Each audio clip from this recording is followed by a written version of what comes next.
જે હુમલાની ઘટનાઓ બની રહી છે જેના કારણે જે તબીબો છે તે રોષે ભરાયા છે। મધ્ય ગુજરાતની સૌથી મોટી સયાજી હોસ્પિટલના તબીબો જે છે એટલે કે રેસિડેન્સ ડોક્ટર્સ છે તેઓ હડતાલ પર છે અને જે રેસિડેન્સ ડોક્ટર્સ હડતાલ પર છે તેની સીધી અસર જે છે તે હોસ્પિટલની જે કામગીરી છે તેના પર જોવા મળી રહી છે। તમે દ્રશ્યો જોઈ રહ્યા છો, સયાજી હોસ્પિટલના દ્રશ્યો છે, ઓપીડી છે ત્યાંના દ્રશ્યો છે અને જે દર્દીઓ છે તેમની સંખ્યામાં સતત વધારો થઈ રહ્યો છે, પરંતુ જે જુનિયર ડોક્ટર્સ છે એટલે કે રેસિડેન્સ ડોક્ટર છે તેઓ હડતાલ પર હોવાના કારણે જે દર્દીઓ છે તેમને હાલાકી વેઠવાનો વારો આવી પડ્યો છે। સયાજી હોસ્પિટલની વાત કરીએ તો ઇન્ટર્ન અને રેસિડેન્સ જે ડોક્ટર્સ છે તેઓ હડતાલ પર છે, જેના કારણે જે સર્જરી છે તે પણ અટવાઈ ગઈ છે। સયાજી અને ગોત્રી હોસ્પિટલ જે છે ત્યાંના જે 95 પ્લાન સર્જરી છે તે અટવાઈ ગઈ છે, એટલે કે 95 જેટલી સર્જરી આજે કરવાની હતી, પરંતુ તબીબો હડતાલ પર હોવાના કારણે આ તમામ સર્જરી રદ કરવી પડે તેવા પ્રકારની પરિસ્થિતિ સર્જાઈ છે। આજે 980 ખાનગી હોસ્પિટલની ઓપીડી બંધ છે અને 700 ઓપરેશન જે છે તે અટકી પડવાના છે, એટલે આજે તબીબોની હડતાલથી દર્દીઓને કેટલી હાલાકી પડશે તેનો અંદાજો જે છે તે લગાવી શકાય છે। જે ડોક્ટર્સ છે તેઓ પોતાની માંગ પર અડગ છે। સયાજી હોસ્પિટલની સિક્યુરિટીની વાત કરીએ તો અહીંયા સીસીટીવીના ઠેકાણા નથી અને સિક્યુરિટી ગાર્ડ છે તેની સંખ્યા પણ નહીવત છે, ત્યારે ડોક્ટરોની જે સુરક્ષા છે તેની સામે ચોક્કસથી સવાલો ઉઠી રહ્યા છે। ત્યારે જે ડોક્ટરો છે તેઓ વહીવટીતંત્ર છે અને સરકાર છે તેની સામે લડી લેવાના મૂડમાં હોય તેમ લાગી રહ્યું છે। હાર્દિક દીક્ષિત, ન્યૂઝ 18 ગુજરાતી, વડોદરા। જે હુમલાની ઘટનાઓ બની રહી છે જેના કારણે જે તબીબો છે તે રોષે ભરાયા છે। મધ્ય ગુજરાતની સૌથી મોટી સયાજી હોસ્પિટલના તબીબો જે છે એટલે કે રેસિડેન્સ ડોક્ટર્સ છે તેઓ હડતાલ પર છે અને જે રેસિડેન્સ ડોક્ટર્સ હડતાલ પર છે તેની સીધી અસર જે છે તે હોસ્પિટલની જે કામગીરી છે તેના પર જોવા મળી રહી છે।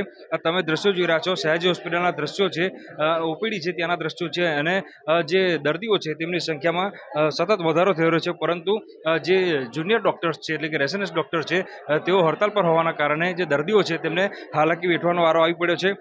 સયાજી હોસ્પિટલની વાત કરીએ તો ઇન્ટર્ન અને રેસિડેન્સ જે ડોક્ટર્સ છે તેઓ હડતાલ પર છે, જેના કારણે જે સર્જરી છે તે પણ અટવાઈ ગઈ છે।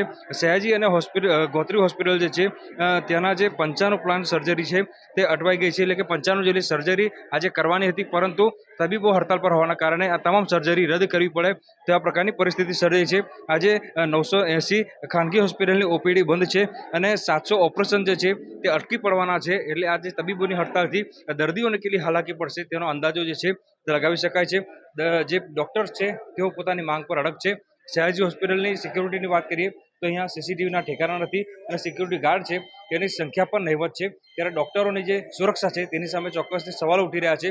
ત્યારે જે ડોક્ટરો છે તેઓ વહીવટીતંત્ર છે અને સરકાર છે તેની સામે લડી લેવાના મૂડમાં હોય તેમ લાગી રહ્યું છે। હાર્દિક દીક્ષિત, ન્યૂઝ 18 ગુજરાતી, વડોદરા। જે હુમલાની ઘટનાઓ બની રહી છે જેના કારણે જે તબીબો છે તે રોષે ભરાયા છે।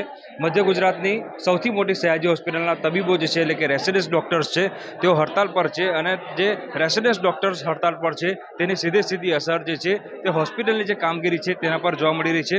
તમે દ્રશ્યો જોઈ રહ્યા છો, સયાજી હોસ્પિટલના દ્રશ્યો છે, ઓપીડી છે ત્યાંના દ્રશ્યો છે અને જે દર્દીઓ છે તેમની સંખ્યામાં સતત વધારો થઈ રહ્યો છે, પરંતુ જે જુનિયર ડોક્ટર્સ છે એટલે કે રેસિડેન્સ ડોક્ટર છે તેઓ હડતાલ પર હોવાના કારણે જે દર્દીઓ છે તેમને હાલાકી વેઠવાનો વારો આવી પડ્યો છે।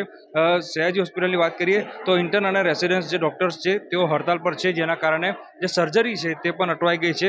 સયાજી અને ગોત્રી હોસ્પિટલ જે છે ત્યાંના જે 95 પ્લાન સર્જરી છે તે અટવાઈ ગઈ છે, એટલે કે 95 જેટલી સર્જરી આજે કરવાની હતી, પરંતુ તબીબો હડતાલ પર હોવાના કારણે આ તમામ સર્જરી રદ કરવી પડે તેવા પ્રકારની પરિસ્થિતિ સર્જાઈ છે। આજે 980 ખાનગી હોસ્પિટલની ઓપીડી બંધ છે અને 700 ઓપરેશન જે છે તે અટકી પડવાના છે, એટલે આજે તબીબોની હડતાલથી દર્દીઓને કેટલી હાલાકી પડશે તેનો અંદાજો જે છે તે લગાવી શકાય છે। જે ડોક્ટર્સ છે તેઓ પોતાની માંગ પર અડગ છે। સયાજી હોસ્પિટલની સિક્યુરિટીની વાત કરીએ તો અહીંયા સીસીટીવીના ઠેકાણા નથી અને સિક્યુરિટી ગાર્ડ છે તેની સંખ્યા પણ નહીવત છે, ત્યારે ડોક્ટરોની જે સુરક્ષા છે તેની સામે ચોક્કસથી સવાલો ઉઠી રહ્યા છે। ત્યારે જે ડોક્ટરો છે તેઓ વહીવટીતંત્ર છે અને સરકાર છે તેની સામે લડી લેવાના મૂડમાં હોય તેમ લાગી રહ્યું છે। હાર્દિક દીક્ષિત, ન્યૂઝ 18 ગુજરાતી, વડોદરા।